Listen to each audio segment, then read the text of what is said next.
안녕하십니까. 2022년 3월 15일 최명훈 팩트 시작하겠습니다. 문재인 대통령이 어제 수석과 보좌관 회의에서 이번 대선에 대해서 논평을 했죠. 이렇게 얘기했습니다. 사상 유례 없이 치열한 경쟁 속에 갈등이 많았던 선거였고 역대 가장 적은 표차로 당락이 결정되었다. 통합과 협력의 정치를 해달라는 것이 국민의 욕구이고 시대 정신이다. 무엇보다 지금은 통합의 시간이다. 선거 과정과 결과에서 극명하게 드러난 갈라진 민심을 수습하고 치유하고 통합하는 것이 가장 시급한 과제다. 이렇게 얘기를 했습니다. 자, 통합을 강조하는 부분. 선거가 끝났으니까 선거가 끝나면 국민은 하나다. 그거야 뭐 상식적인 얘기죠. 문재인 대통령도 본인이 당선되고 나서 나는 이제 전 국민의 대통령을 선언했습니다. 그러면서 5년간 했던 일은 본인을 지지했던 사람들만을 향해서 정치적 메시지를 내고 그 사람들만은 옹호한 그런 5년간이었다. 이런 평가를 지금 받고 있죠. 그래서 그 40% 정도 되는 그런 지지층은 끝까지 5년이 거의 끝날 때까지 그 지지층을 거의 자기 어떤 울타리 안에 가두는 데는 성공했을지 모르나 본인을 지지하지 않았던 59%, 거의 60% 정도 되는 사람들에 대해서는 외면했다. 이런 지적을 받고 있는 것 아닙니까? 그러니까 본인이야말로 통합에 실패했다. 내지는 국민들을 계속해서 갈라치기를 했다. 이런 이제 지적을 받고 있는 상황인데, 자, 이렇게 통합을 강조해가면서 왜 여기서 굳이 역대 최소 표차라는 얘기를 했을까? 오늘은 우선 그거에 대한 팩트 체크를 해드리려고 합니다. 제가 사실은 온 언론 매체에서 역대 최소 표차 얘기를 하는데 제가 그냥 별로 지적을 안 했는데 이제 문재인 대통령이 얘기를 했기 때문에 제가 팩트 체크를 해야 되겠다. 왜냐면 틀린 얘기이기 때문에 이런 말씀을 드립니다. 자, 우선 역대 최소, 역대라는 게 뭡니까? 옛날부터 지금까지라는 거죠. 최소 표차. 그거는 이번에 윤석열 후보가 기록한 게 아닙니다. 물론 유권자들의 전체 숫자가 차이가 있습니다만은 역대 최소 표차는요, 1963년 박정희 후보가 기록했습니다. 그러니까 5.16 후에 치러진 1963년 10월 선거가 있습니다. 이때 대통령 선거죠. 민정이양을 하지 않고 본인이 직접 출마를 한 선거입니다. 박정희 후보가 46.64%, 470만 2,640표를 얻었고요. 윤보선 후보가 45.09%, 454만 6,614표를 얻었습니다. 표 차이를 계산해 보니까 15만 6,026표 차이입니다. 이번에는 몇 표 차이죠? 24만 7천여 표 차이죠. 그 당시에 15만 6,026표 차이였습니다. 이게 역대 최소 표 차죠. 이거 15만 6,026하고 24만 7천하고 하면 거의 10만 표 가까이 차이가 나는데요. 이게 역대 최소 표차입니다. 그러니까 우선 팩트 자체가 틀렸다. 다만 비율로 보면 박정희 후보가 얻었던 게 46.64%고 윤보선 후보가 얻었던 게 45.09%로 해서 비율은 1.55%포인트 차이입니다. 이번에는 얼마죠? 0.73%포인트 차이입니다. 비율로 보면 최소 표차가 맞습니다. 그러나 그건 비율로 볼 때 얘기고 역대 최소 표차 이렇게 하면 표 차이를 얘기하는 거 아닙니까? 그러니까 그걸로는 맞지 않는 거다. 이런 얘기고요. 자, 그러면 만약에 이렇게 얘기하면 맞습니다. 1987년 체제, 이른바 민주화 이후의 역대 최소 표차다. 이러면 맞죠, 그 얘기는. 왜 그러냐? 민주화 이후의 역대 최소 표차는 1997년에 새정치국민회의의 김대중 후보 1032만 6,275표 40.27%를 얻었고요. 이회창 후보 993만 5,718표 38.74%를 얻었습니다. 표 차이가 39만 557표. 그러니까 지금 24만 7천여 표보다 훨씬 많죠. 한 15만 표 이상 차이가 납니다. 그리고 퍼센테이지로는 1.53%포인트. 자, 이렇게 되니까 민주화 이후에 역대 최소 표차가 김대중, 이회창 표차였습니다. 그러니까 민주화 이후에 최소 표차 이렇게 얘기하면 맞는데 역대 최소 표차는 아니다. 그리고 역대 최소 득표율 차이로 뭐 이렇게 얘기하면 그것도 또 맞는 표현인데 그러나 역대 최소 표차 이렇게 얘기하는 건 아니다. 그렇죠? 개념상의 차이가 있죠. 왜냐하면 대통령의 메시지는 분명해야 됩니다. 이렇게 그냥 얼버무리고 뭐 정치적 주장을 할 수 있는 자리가 아닙니다. 그런 것이고요. 자, 그렇게 따지면 문재인 대통령은 5년 전에 41.08%를 얻었습니다. 자, 당시 2위인 홍준표 후보와 3위인 안철수 후보의 표를 합치면 문재인 대통령의 표보다 훨씬 많습니다. 문재인 대통령을 안 찍은 사람들이 훨씬 더 많다는 얘기입니다. 다른 후보를 찍은 사람이. 그러면 이걸 가지고 예를 들어서 자, 문재인 대통령은 소수파 대통령이다. 이렇게 얘기할 수 있습니까? 이거는요, 이렇게 생각하시면 됩니다. 어차피 이 선거제도라는 거는요, 단 한 표가 많아도 많은 사람이 당선되고 그렇지 않은 사람은 낙선하는 겁니다. 그래서 이거를 all or nothing 또는 제로 썸 이렇게 얘기하는 겁니다. 그렇기 때문에 문재인 대통령이 2위 후보를 누르고 그러나 41.08% 과반 이게 훨씬 못 미치는데도 대통령이 돼서 5년간 대통령을 했고요. 뭐 홍준표, 안철수 후보 뭐 그냥 야당으로 계속해서 있었습니다.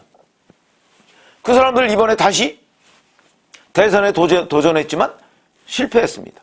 결국 윤석열 지금 당선인한테 한 사람은 경선에서 지고 한 사람은 본선에서 포기하고 단일화했습니다.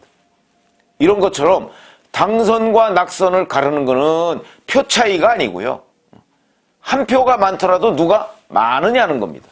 그래서 이제 이런 단점을 보완하기 위해서 여러 제도 중에 구상된 것이 바로 뭐 결선투표제 뭐 이런 얘기를 합니다. 그러나 엄밀한 의미에서 결선투표제는 사실은 표심을 왜곡할 수가 있죠. 아니 1, 2위 간에 결선투표를 했는데 2위인 사람이 실제 최종적으로 결선투표에서 이길 수가 있습니다. 그러면 국민의 가장 많은 지지를 받는 사람은 1위잖아요. 1위 후보인데 2위 후보는 그거는 그냥 약간의 억지 지지다. 뭐 합종연행을 하든가 뭐 이런 것 때문에 이 사람이 나중에 가서 최종적으로는 당선이 됐을지 몰라도 원래 1차 투표 때 가장 많은 지지를 받았던 사람이 낙선하는 것도 개념상 맞지 않는다. 이런 지적도 충분히 있을 수가 있죠. 자, 그럼에도 왜 이렇게 틀린 얘기를 문재인 대통령이 했을까? 제가 보기에는 윤석열 당선인의 이 당선 의미 자체를 축소하려고 하는 그런 생각이 담겨 있다. 저는 이렇게 봅니다. 이 자체가 굉장히 정치적 의미죠. 이 의미가 이거 별거 아니다. 뭐 이재명 후보 낙선했지만 뭐 결국 뭐 표 차이는 별로 안 나고 비슷한 거 아니야? 그러나 이건 선거제도에 대한 이해 자체가 잘못된 거죠. 지금 민주당 내에도 이재명 후보가 뭐 졌지만 잘 싸웠다 뭐 이런 분위기가 있다고 합니다. 이거는요 선거제도 자체에 대한 이해 부족입니다. 제가 아까 말씀드렸듯이 선거제도는요 한 표가 많은 사람이라도 한 표가 많더라도 그 사람이 이겨서 그 사람이 5년간 국정을 담당하게 만들어 놓은 제도입니다. 그러니까 뭐 한 표든 두 표든 뭐 100만 표든 졌으면 진 거지. 진 거와 이긴 것만 있지 뭐 3표 차이다 뭐 24만 7천 표 차이다 이런 게 의미 없다. 당장 지금 언론 매체를 장식하고 있는 거는 윤석열 당선인의 행동에 대해서만 언론 매체들이 주목하고 있지 아니 이재명 낙선인에 대해서 지금 뭐 그냥 뭐 어떻게 수습하느냐 정도지 뉴스의 가치가 하늘과 땅 차이다 하는 차원에서 본다면 문재인 대통령이 윤석열 당선인의 대통령 당선을 의미를 축소하기 위해서 역대 최소 표차라는 이런 틀린 팩트를 가지고서 국민 앞에 얘기를 했는지 모르겠으나 어쨌든 이걸 써준 사람도 틀린 팩트를 가지고 써준 거고 문재인 대통령은 그대로 그걸 읽은 것이고 또 그 의미가 당선 자체를 폄하하려고 하는 것 아니냐, 축소하려고 하는 것 아니냐 해서 매우 부적절하다 하는 것이고요. 이제 결국은 여당 집권당 후보가 실패했지만 그래서 정권 교체가 됐지만 이 정권 교체를 반대했던 국민들도 굉장히 많다. 뭐 이런 얘기를 하고 싶은 것으로 보입니다. 그러나 의미가 없는 얘기다라고 따지고요. 결국 이렇게 보면 자, 표 차이를 보면 그렇지만 윤석열 당선인이 얻은 이 표를 보면요. 거의 과반입니다. 지금 양쪽 진영이 총 결집해서 맞붙었지 않습니까? 거의 과반입니다. 48%를 넘었으면. 거의 과반이라는 거는 왜 의미 부여를 안 하느냐. 그렇게 생각할 수 있죠. 과반에 육박하는 표를 얻어서 지금 대통령이 된 겁니다. 그런 의미도 함께 새겨야 되고요. 물론 통합을 강조하는 것 그거야 당연히 해야 되겠죠. 그러나 거의 과반에 육박하는 표를 얻어서 윤석열 당선인이 대통령이 되다 하는 사실 자체가 중요한 것이지 그 의미를 아무리 깎아내린다고 해서 윤석열 당선의 의미가 축소되는 것은 아니고 그 다음에 이게 뭐 반쪽짜리 대통령이다? 아닙니다. 그거는 선거제도 자체가 그런 것이다. 예를 들어서 자 트럼프 대통령이 당선됐을 때 투표율 그러니까 득표수로는 클린턴 후보가 많았습니다. 많은 득표를 얻고서도 낙선했죠. 그래서 5년간 트럼프 시대를 열었습니다. 그건 왜 그러냐? 바로 미국 선거제도가 독특하기 때문이죠. 선거인단 제도, 그러니까 선거인단을 뽑는 선거입니다. 그런데 선거인단에서는 트럼프 후보가 앞섰고 그러다 보니까 대통령이 된 것이고 그러나 전체 득표수를 합쳐보면 클린턴 후보가 앞선 겁니다. 만약에 우리나라 같은 선거제도를 가졌다면 그렇다면 클린턴 후보가 대통령이 됐겠죠. 힐러리 클린턴이. 그렇게 생각할 수 있는 거죠. 그러니까 선거제도가 그렇게 돼 있는 것이고 선거제도라는 게 원래 그런 겁니다. 이 선거제도 자체도 합의 아닙니까 결국. 국민적 합의죠. 그렇기 때문에 뭐 표 차이가 많이 났느냐 적게 났느냐 하는 거는 그냥 스스로를 위안하는 그런 용도로는 적합할지 모르겠으나 적어도 이 민주주의 선거제도에 대한 이해를 분명히 하고 있는 사람으로서 과연 이게 합당한 얘기냐? 그렇지 않다 하는 말씀을 드리고 더군다나 대통령으로서 지금 물러가는 대통령으로서 지금 새로 취임을 앞두고 있는 대통령의 이 표 차이 운운해가면서 이런 식의 얘기를 하는 것은 더욱더 적절하지 않다. 문재인 대통령이 아직도 본인의 위치, 위상 그리고 자기가 어떤 얘기를 해야 되는 건지 이런 부분에 관해서 판단력이 좀 부족한 것 아닌가 이런 생각을 할 수밖에 없고요. 그 다음에 청와대 참모가 이런 걸 써줬더라도 지금 통합을 강조하는 게 중요하지 왜 역대 최소 표차 이런 걸 여기다 집어넣느냐라고 질책을 해야 마땅한데 그냥 그대로 읽었습니다. 이 또한 문제가 많은 그런 발언이다. 저는 이렇게 생각하고요. 그렇게 따지면 문재인 대통령 제가 41.08%라고 했죠. 소수파 대통령 계속 이렇게 얘기하면 본인이 기분이 좋겠습니까? 이것 역시 결국 내로남불이다. 시작도 내로남불이었고 끝도 내로남불이다. 이렇게 얘기할 수 있는 거 아닙니까? 그러니까 역대 최소 표차라는 거는 개념 자체도 틀렸고 팩트도 맞지 않고 그러니까 최소 득표율 차이로 바꾸든가 아니면 역대 최소 표차는 아니고 역대 두 번째 표차다 뭐 이렇게 바꾸든가 이렇게 얘기를 하는 것이 맞다. 아니면 민주화 이후 역대 최소 표차 뭐 이렇게 얘기하는 건 틀린 얘기는 아니죠.